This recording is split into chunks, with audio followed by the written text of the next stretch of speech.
Now, bringing you the very best in New Hampshire-based local music on IPMNation.com and 100.1 The Planet, this is Local Outbreak.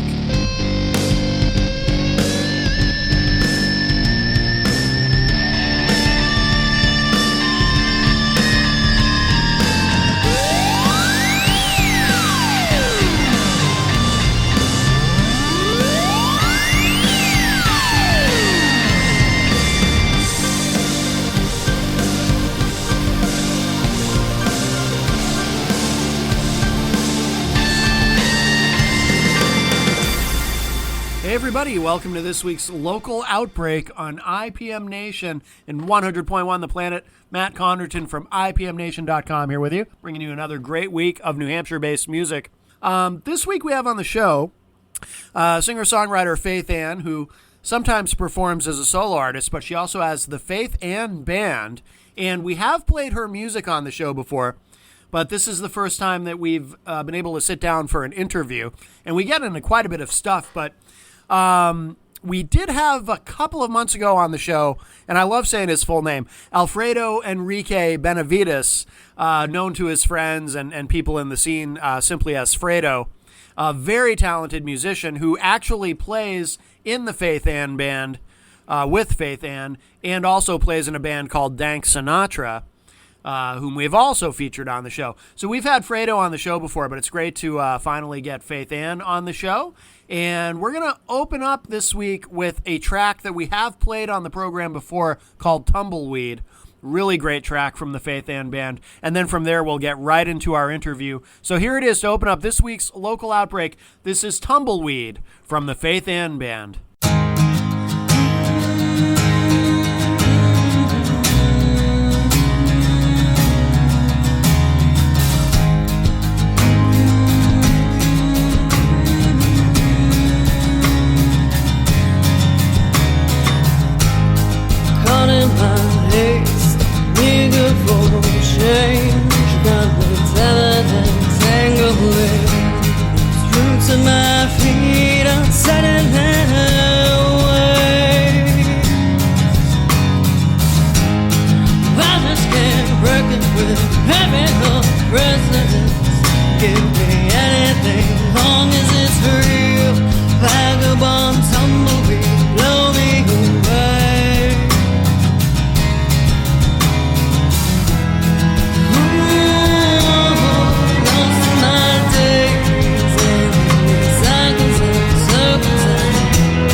Stadium, fuckery,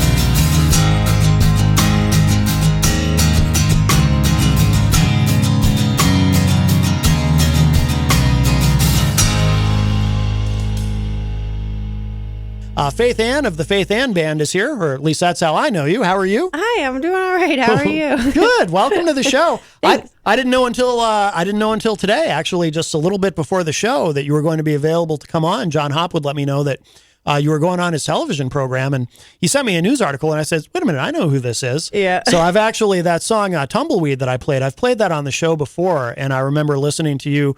You've been on Granite State of Mind with Rob a couple of times, I think, right? Yep. So you're obviously familiar with the place.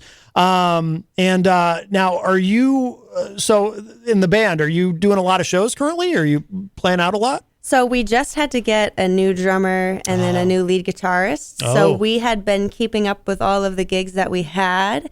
And now we're pretty much at a spot where we can start looking for more shows and booking more than what we already have. But August, on the website, there's 3 solo and 3 full band. And then we got September, some solo and full band. And so we're definitely busy. We've got some festivals that we're playing. Well, we got a festival at the end of this year, or at the end of this month, sorry. Yeah. And then we're playing at Holman Stadium in Nashua on August 20th, which is pretty cool. Never played a stadium before. Oh, that's very cool. Yeah. Good for you. Awesome.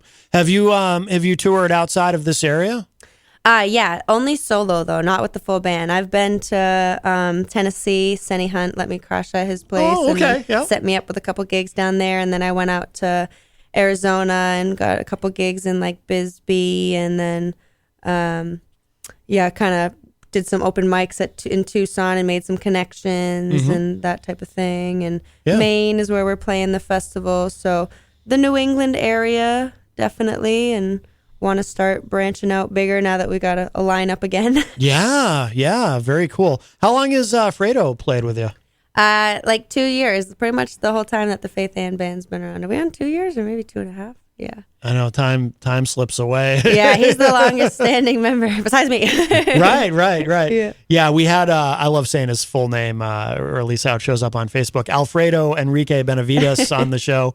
And he told me, what was it that he was telling me to when he was on? You're building something, or by now it might be done. I can't remember my bus. Your bus. I said you were building a bus. Yeah, it's like almost done. I have put a lot of work into that freaking thing, and so have a lot of my friends, and I've learned how to do a lot of things and gone through a lot of tools, breaking and hardware breaking. They pretty much like know me at Home Depot and the Harbor Freight store, going there all the time. Yeah. But yeah. Wow. So it's close to done. Yeah, it just needs I need to finish putting the ceiling fabric on. I got it painted. That's where I'm at. Like, I'm just about done. And then I'm just going to be decorating it. And I've already been using it to travel. I went to Georgia with it, and we've gone to some festivals in Mass, and use it for during the day. Like, it's been useful right now, with this whole drama that's going on with me, because whether or not I'm allowed to have my kids at my house, I have a bus that is the house, essentially. There you go. So there you go. Kind of can use that, and that seems to work nice. But I was hoping to, use it for vacations this year and stuff, but next year. Well, the summer's not over, I suppose. So. Fredo's in the Facebook live chat. He says we're playing at the Shaskeen this Friday. That's true. That's right. And so the Shaskeen will be full band. Dank Sinatra and Wired for Sound will also be joining us. Good. And then Sunday I'll be playing the Kingston Days, which is all weekend, and our new guitarist is in a band called Heavyfoot, and they'll be playing also on Saturday, and the new guitarist also plays saxophone, so that adds a cool new dimension to the band. So we sound a little different now, and the drummer's different, and That's cool. Do you when you do the solo shows, what is it, just you and a guitar, and you just do you do a lot of the same songs? I would assume the songs probably translate pretty well to just stripped down versions where it's just you and the guitar, right? Yeah, most of them. Usually my solo sets are 3 hours or 2 hours, so I play more covers in my solo sets just to fill time, and without the whole band, it's just a nice way to get more participation, easier if someone knows the song. Oh, yeah. And I like picking songs that people don't expect to be played. Like I'll play some Black Sabbath and I'll play some really? Danzig. Yeah. And oh, nice. people are always surprised. I just started learning my favorite Pink Floyd song, and I like playing that one. That one's fun. Yeah, that's cool. When you have the full band, do you do any covers or do you stick to originals? We'll with do that? some covers, but I try to stick to originals. But we've been learning some covers, to fill the time, because having a band that can play for 2-3 hours is profitable and and good. And we're writing new stuff. So we've got like 2 new songs and then a 3rd and 4th on the way. So we're getting the creative juices flowing again, which is nice because it's boring when you have to keep teaching new people the same things and you're like, okay, I'm sick of just doing, I want to write more stuff now. Right. Gonzo is here, by the way. Hi, Gonzo. Hey, how you doing? Good. Good. I'm on Team Faith here. Yeah. Excellent. Yeah. Show my support. Yes, absolutely. So now you said, so the band, so the Faith and Band has only existed as an entity for 2 or 3 years, you said? Yeah. So before that, were you just doing a solo thing or were you in another band? Or I was doing a solo thing for a little bit before I realized I wanted a band to support the solo thing. And then right before that, I was in a band where I played bass and I sang called Ozium. And they have put themselves back together and they have a male singer now, and I think they're booking shows again too, so that's cool. So it's kind of funny seeing Ozium back in my news feed because it's like I did all the media stuff when I was in it, and they're using the same like logo and stuff. So I'm like, oh whoa, it's like weird seeing this in my feed again. It's been like 2 years. Yeah. No, I can imagine. Now you were in the news, not under the name Faith Ann, but I forget I assume your real last name in the article that John Hopwood sent me. But and also we have a mutual friend, Gracie Gatto, who had emailed about this. But do you want to just kind of explain what's? I'm kind of just learning about this myself. But I know that you've had, and you alluded to it earlier. You said regarding custody of your kids. Yeah, it's got some drama going on. So the whole reason I met Gracie and stuff is because I was outside of the court protesting a judge who made a ruling on an ex parte without any factual evidence, and the accusations are ridiculous, like that I'm abusing my son, that I'm blowing smoke in his face and laughing when he tells me to stop, that I practice with my band super late at night and I make my kids wear industrial headphones so that they don't have to hear it. The accusations now are that I brought when I brought my daughter her school books at the end of the year to return, because into school, I brought her some Sour Patch Kids. These 2 new flavors I hadn't seen. I know she likes the watermelon Sour Patch Kids, and she's been having a hard time, with all this stuff. So I was like, I'm just gonna bring her some candy, and I brought her a vitamin water and then like a healthy snack. It's like here's the healthy, but like I know. When I'm sad, I brought myself some candy because I've been like, when I'm sad, I want chocolate and I want candy. So I'm like, oh, I want to give this to Araya and she can share with her friends, and whatever. And so they're trying to say that I had drugs in the Sour Patch and that I literally brought drugs to my daughter's school and that I'm giving my daughter drugs and that I'm like doing drugs with my daughter. And obviously, these are all false and they are not founded. There's no proof supporting any of these. They're trying, my son has had behavior issues since he was a toddler. Like when he was at preschool at the Y, he's been having all these behavior issues, and it's been very difficult managing because my ex and I cannot co-parent. There is no working together. You mentioned Fredo. I've seen Fredo bend over backwards to help out his co-parent, as he refers to her. He doesn't call her his ex-wife or, my baby mama. He says my co-parent, and I see him treat her respectfully, and I see how they work together on matters of their daughter. And regardless of anything about parenting preferences, that is a big thing that I notice. Him and his co-parent their daughter. And the fact that he and I do not co-parent is mostly harmful.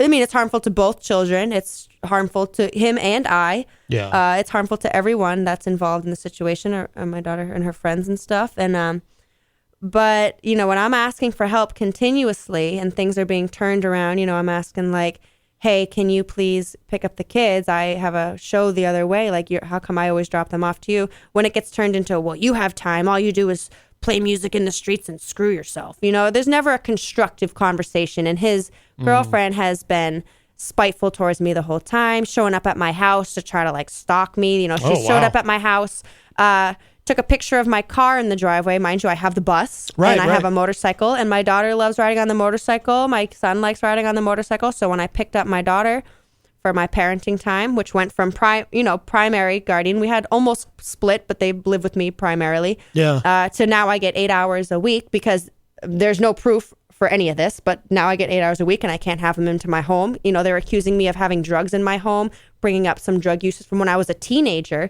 But, neglecting all of the assault charges and his child negligence charge. Oh, wow. But that was, never mind that. Let's talk about when her Faith was 16, things she did when she was 15 and 16 and stuff like that. So just so I'm clear, so these accusations, are these coming from him? Yeah. And so it's hearsay. So DCYF comes, and I've been dealing with these because they try to tell me they've been making up stuff about me. They called DCYF on me because my son saw my ex-boyfriend peeing in the backyard. And I was going through my son's toys one day, and I accidentally whacked him with a toy that I was throwing. I didn't even see him. I wasn't that got DCYF called. And one time, it was Mother's Day, and my kids made me breakfast in bed, and I was playing with my son, and like in the cartoons when you kiss someone and then you pull away and it like pulls their skin for a second. Yeah. I was laughing. I was so happy with my kids, such a beautiful thing. Yeah. And accidentally left like a tiny hickey on his cheek. Called DCYF on that. I got DCYF saying, "What's up with your kisses?" I get DCYF called because I'm vegan, and like, oh, you're showing your kids pictures of slaughterhouses and all this stuff. It's like, I can't do anything right. And like, my son has these behavior issues, so I'm taking his toys from him when he gets in trouble for violence. He's not, I ask him, can we please not let our son play violent killing video games when he's getting in trouble for violence? Well, you can't control what happens here. And my son just got expelled again from the daycare he's at there, and like my ex is having his family pick them up from school, having the family bring them to their works, he's bringing them to his work. But when my son was having all these issues and I'm asking for help because I'm a teacher and I have to be there for the bell to ring, and he's suspended from before school care and he can't be bothered all of a sudden, and all through COVID he got COVID, and then he was scared about COVID, and then my kids got COVID. He wasn't there to support through any of that. He went through like 3 months without taking them. My son starts lashing out, starting fires in his room, throwing things out his window. So I take the door off my son's room to help. I'm at my wit's end. This little boy is a menace, and I don't have the support of his father. He's turning 11. 11, okay. And so, the message that's happening at his father's house is like, well, your mom does X, Y, Z, so she doesn't, you don't have to listen to her, and she's a monster for all the stuff that you're doing. So that's what they're painting in this thing. The bullying, my son got in trouble for bullying, and then he's, aggressive towards my daughter, and watching my daughter and my son is very much like watching me living with my ex. Yeah. And it's like, my ex and I came to an agreement. Okay, can Zeke please stay with you for, a little bit more than what's in the parenting time so that my daughter can have time away from him. We can start mending these relationships and be doing this work together. And if we were able to co-parent, that would have been a beautiful thing. We had talked and discussed, let Zeke stay there, during the day or whatever.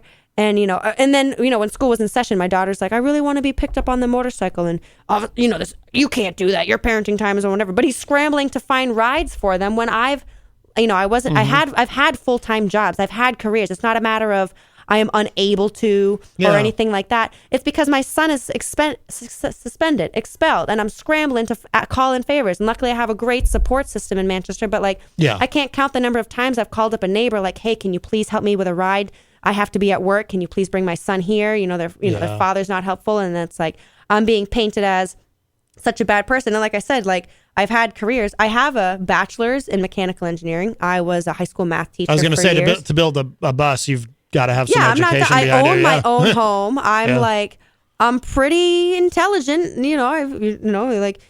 For someone having put me down for a while, and now I'm meeting more people. I'm like, actually, I'm probably one of the most useful people I know. And I'm a good person and stuff like that. And then just to be gaslit into being told I'm a monster and I'm selfish and I don't think of the kids and all this stuff. And it's pretty sure when I had my daughter at 17 and rearranged my entire life to be a mom, that was something I did because my daughter didn't ask to be born, And now here I am with this beautiful, the most precious life you've ever seen. And whatever wrong I've done or like mistakes I've made, I need to hold myself to a standard for this little perfect being, like she didn't ask to have me as a mom. So I very much hold myself to a very high standard. And unfortunately, I don't have a standard, not unfortunately, unfortunately in a situation because it's being used against me, but I don't have a standard quote unquote life that people are used to. I don't have a 9 to 5. I don't have to put in for sick time. I don't whenever. But you know what that means? That means I get to sleep in with my kids. That means we get to have breakfast together. That means we get to watch a movie late at night. That means we get to, on a whim, in the middle of the week when no one's at the lake, go spend the day at the lake and we don't have anyone in our way. That means we can go to these, do these fun things and there's no one there. And it means it means he's not getting...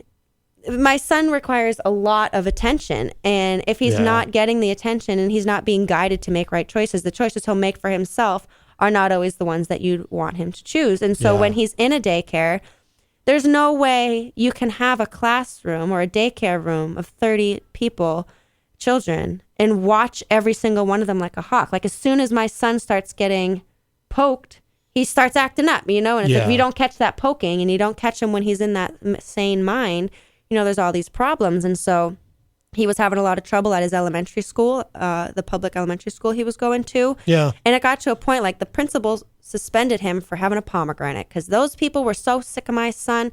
And for having wait, what do you mean? A pomegranate. Yeah, a pomegranate because he brought it into the bathroom and made a disaster of it one day. And the lawyer, the principal was like, if you bring anything else, you're done, kid, and my son's like a kid.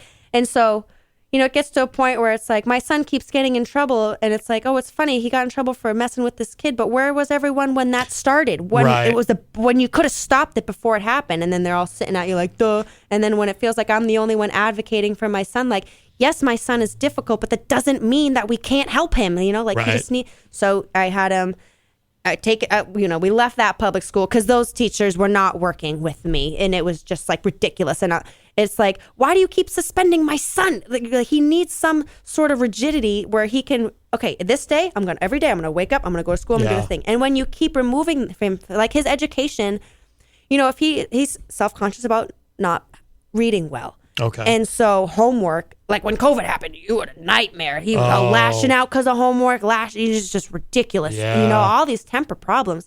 And I understand. It sucks to feel, I would never call him dumb, but it sucks. He calls himself dumb. It sucks to feel that way. It sucks when you it's not a matter of, he can't make sense of, well, how come this word is spelled like this? And why did these words, and then you're mad at what? You're mad at the letters? You're mad at me. Right, and I'm not I'm not doing anything. It's the language. Yeah. So, and you try to help him through that and he's freaking out. But when he comes to school, he would rather, he doesn't want the attention on him for having trouble with reading. He doesn't want to have, when you had the kid in class that couldn't read that well, you're like, oh, great. Can we just get through this paragraph? Oh, yeah. Oh, yeah. And that's where my son is at. And instead of having to sit through that, he'd rather make the attention about anything, make an inappropriate joke or anything. And so he's playing these. That. Yeah. Exactly. Yeah. And he's playing these adults. He's getting what he wants. And now, his education is slacking. And I've been fighting with these teachers, please. So, Matt, I think what happens in closed doors, parenting, if everybody was under a microscope for every move they made as a parent, they would always get in trouble. Something would happen where they don't want other people to know. Right. Because it's an individualized way of parenting that individual. Right. Which requires that style. There's people who hit their kids. She doesn't do that. There's people who do all kinds of things. But if you took a microscope and you focus it on one person, and everything you do is being analyzed and evaluated, you're gonna come across something that the narrative would be that, oh well, I wouldn't do that, right? So it's it's hard to nobody's perfect at parenting. No one's perfect, and sometimes it takes out of the box thinking to handle an aggressive child, So for someone to come down and call DC whatever DCYF, yeah.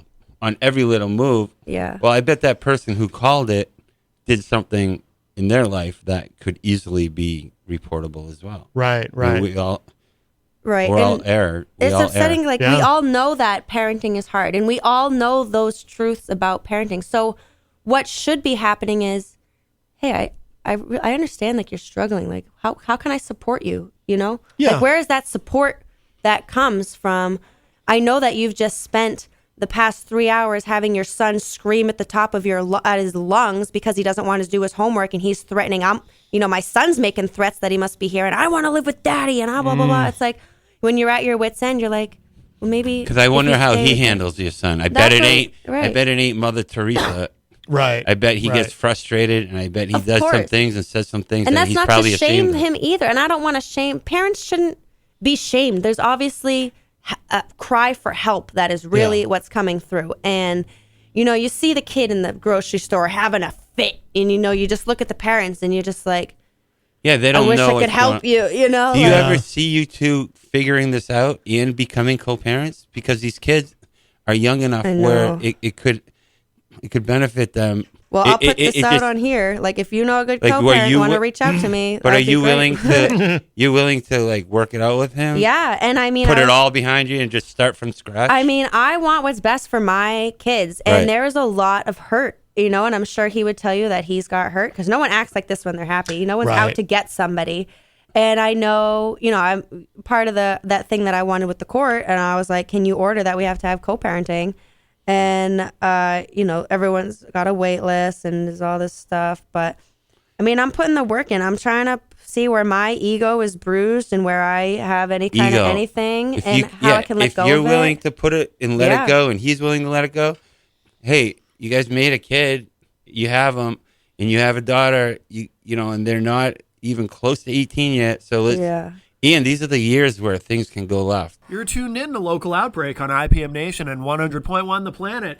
And now here is more of Gonzo and I talking with Faith Ann of the Faith Ann Band. My children need good support, and it sucks. Like, I say that to my ex, and I'm like, they need a support system. And then he's like, well, they don't need someone that takes their clothes off and all this stuff. And he's like trying to paint a bad picture on his bias. But his bias is like, he has a print company, and he's a skateboarder in a skate company, and he's like giving my daughter a hard time because she pierced her nose, Yeah. And people with nose piercings, he starts like body shaming that, just like what really? terrible. Yeah, and it's like, bro, you are a skateboarder.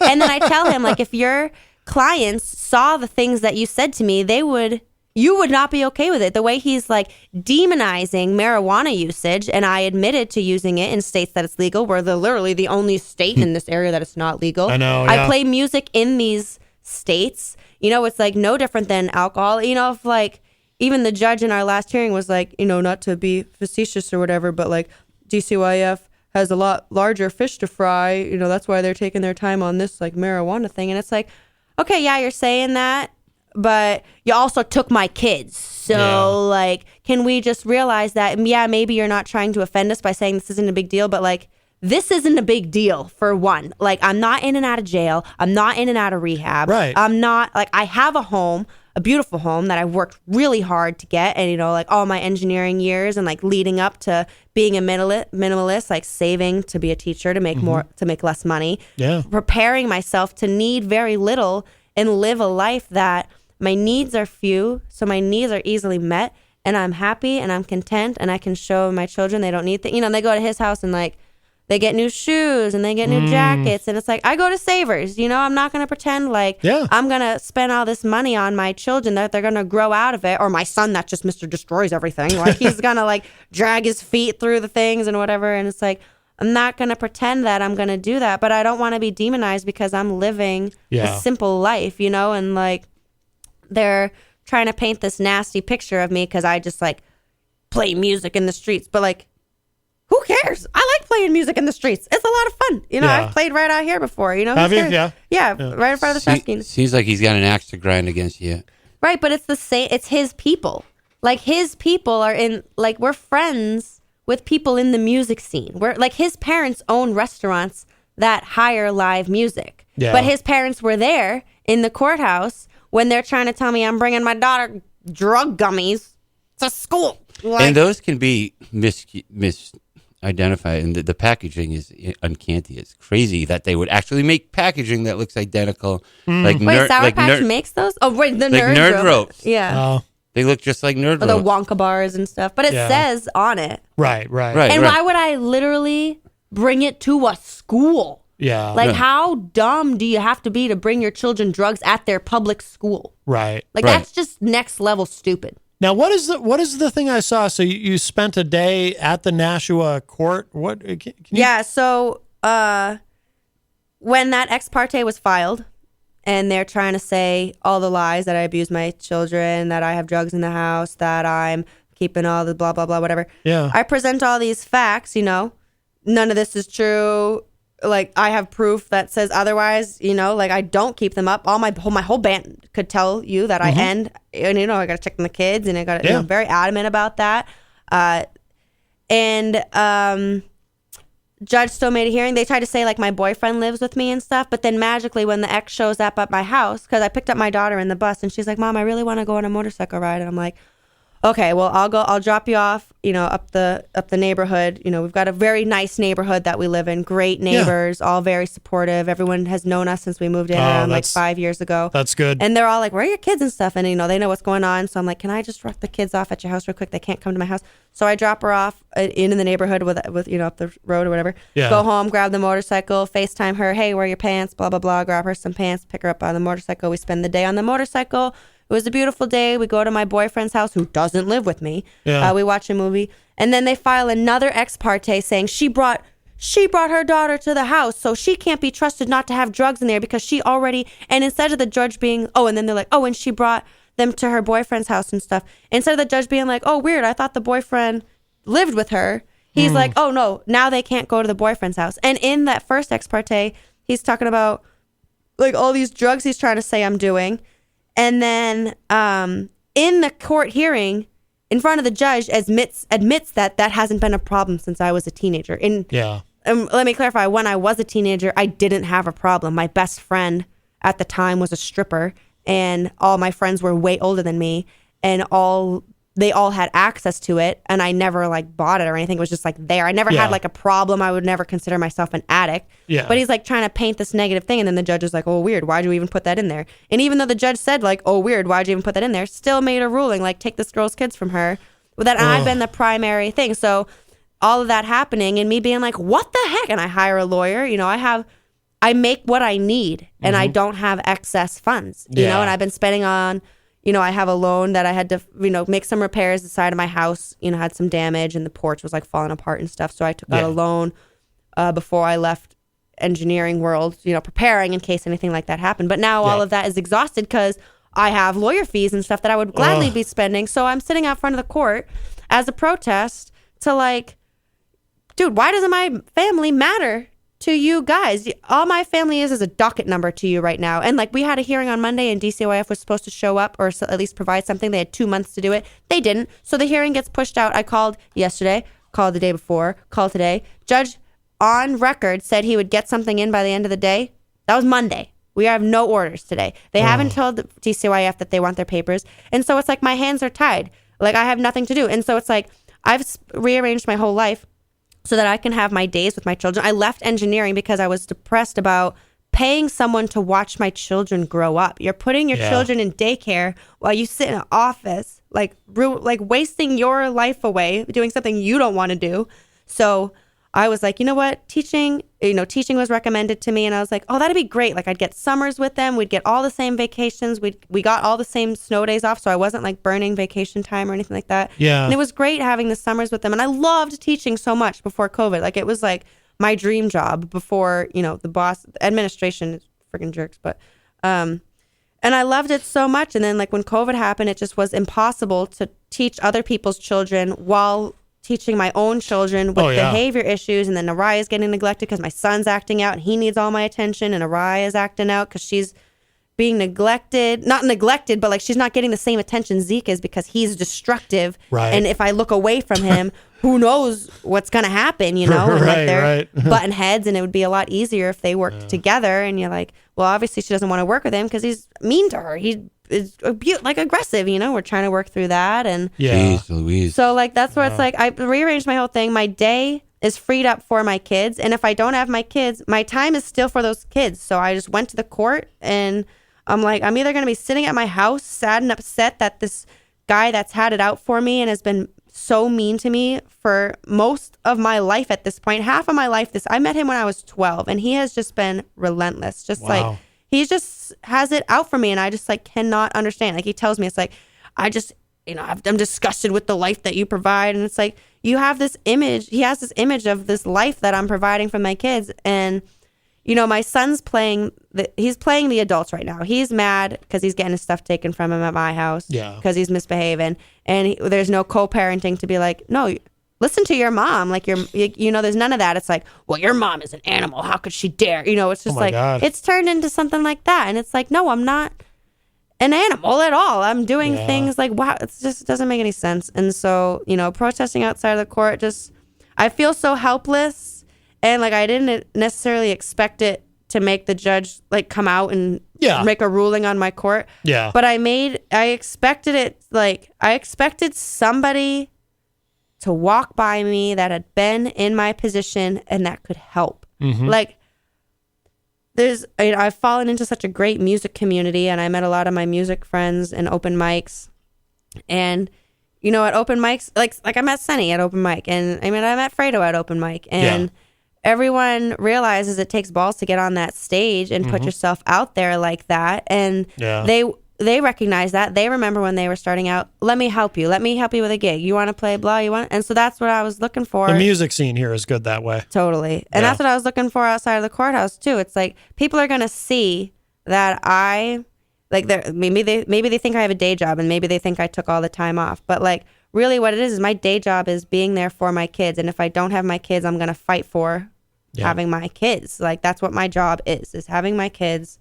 And I think it's pretty smart of me to have been a single mom, 16 and pregnant, had my daughter when I was 17, still went to college for 4.5 years straight. Not just like any sort of college. I went to engineering school. Like, that was hard. Like, I was studying. I was at my work doing MATLAB when I went into labor with my son at wicked late at night. Oh, no kidding. Like, I would spend all hours like trying to get that because I knew, that I wanted to be able to provide a life for my kids. I didn't want to have them struggling or wanting. And so, I kind of thought you had to be in this grind and you had to work your fingers to the bone and do all that stuff. And so I was going through the motions of like, okay, well, if I'm going to be a respectable mom, I have to do all these things. And then I did all these things and I'm realizing like, I'm unhappy. Yeah, I'm unhappy. I'm losing myself. I don't want my children to watch an adult grow up. Yeah. So then I'm like, oh, I can, I can do this, whatever. And,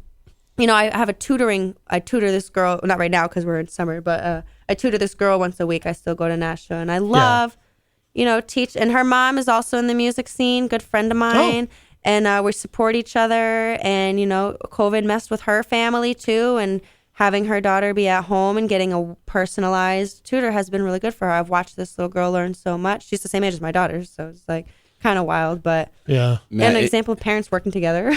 It seems to me, and don't take this the wrong way, it seems to me there's a lot of petty things going on both sides. Yeah. It seems to me that you're not sitting down with this individual and saying what's best for these kids. It seems to me you're taking to Facebook to get your message out. He's got people tagging things and like saying things about you. And it seems to me like that you guys are doing everything but you're like avoiding this big meeting. And what I found is when you have that meeting and you walk away from it, it's not as bad as you think it would be. I bet you if you ran into each other and there was an opportunity to sit down at the food court and have some Arby's with horsey sauce. You're a vegan, oh yeah, you wouldn't have that. Yeah, she wouldn't have that. But you could have a side of talking. Yes. And well done. That's really good. I like that. Well played, sir. But it seems like he's going around doing his thing. You're going around because your Facebook. It seems to be like you take to that to kind of you get frustrated. Honestly, it so is you're a like, last well, resort. he did this, and you got a screenshot on there, and it's just like some things that could probably, on both ends, maybe. Is there any way he would be listening right now? I was wondering that myself, but let me make it clear that would you be willing to have that? There's no restraining if he called order. in, that'd be funny. No, there's no restraining order. So get that done. I've been begging done. for it. I've been begging for it. I asked for co-parenting counseling. I'm always saying, like, can we please talk? Can we please this? And then I get ignored. He doesn't agree with your lifestyle. Right. Obviously, he's kind of like not an artsy type. Whether it's but painting, he is though. He does this right. He does graphic design. Whether it's website work, whether it's whatever he's not agreeing with, is giving him the upper hand in his mind. He's above this. Yeah. So he could say whatever he wants, and he's right in his mind. So that's hurtful to you. So what he's doing is he's abusing you in a way, right? Because you're so timid that you can only reach out to Facebook through Facebook and all these.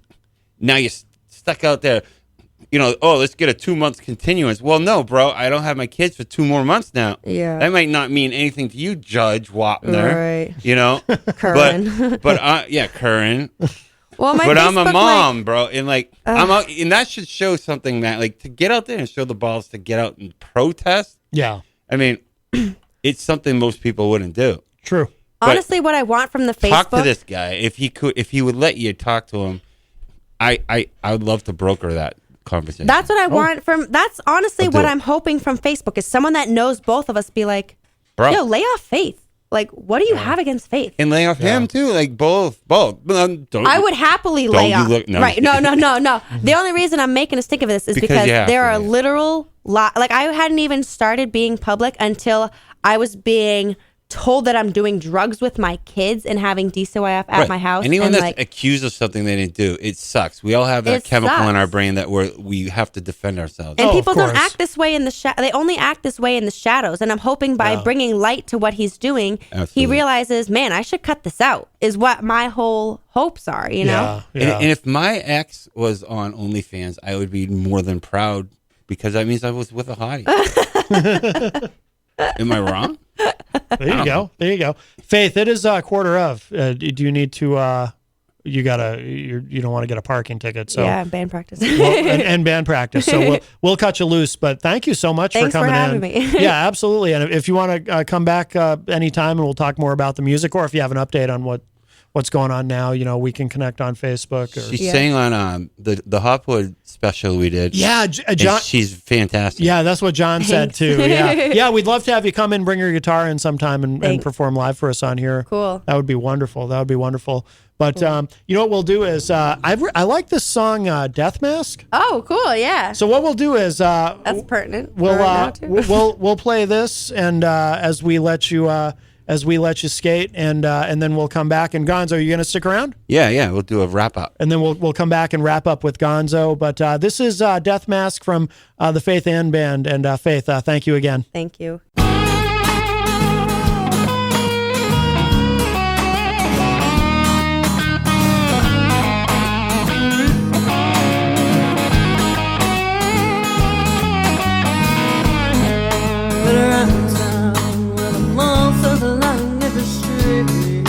Seen him walk, seen him talk like a shadow in the dark, on the prowl for a little something sweet.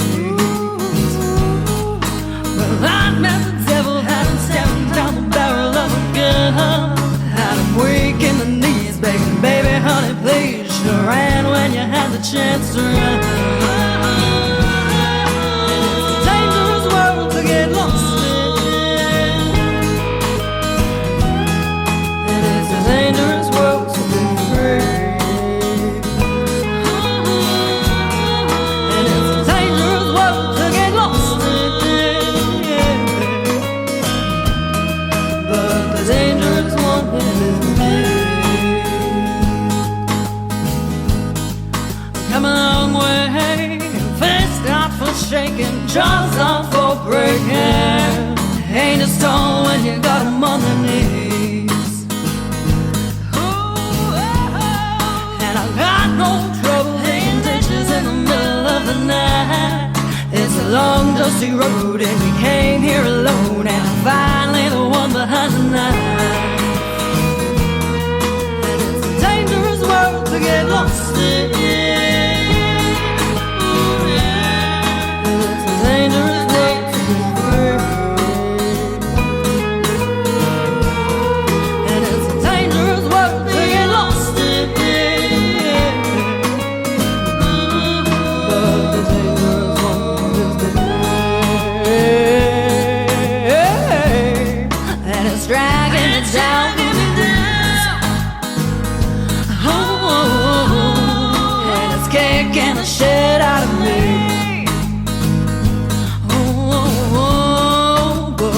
rage that's inside makes me feel I'm alive, and I say,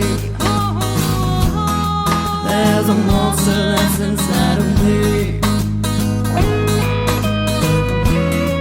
And it's a dangerous world to get lost in. And it's a dangerous world to be free. And it's a dangerous world to get lost in.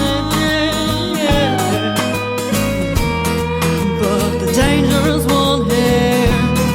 But the dangerous one here. But the dangerous one here is me.